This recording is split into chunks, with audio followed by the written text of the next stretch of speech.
how to set Assistive Access to show app icons in rows or in grid on the iPhone 15 series. First, let's go back to the home screen by swiping up at the bottom of the screen. And on the home screen, tap on Settings. Now in Settings, we scroll down and then tap on Accessibility, then scroll down to the bottom, and in the General section, tap on Assistive Access.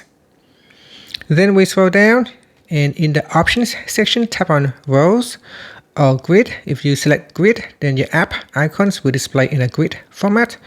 Otherwise, it will show in rows format.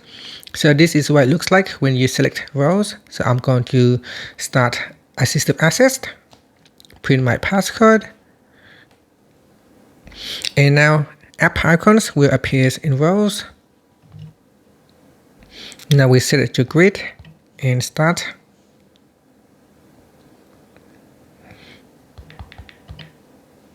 And this is what it looks like in grid format.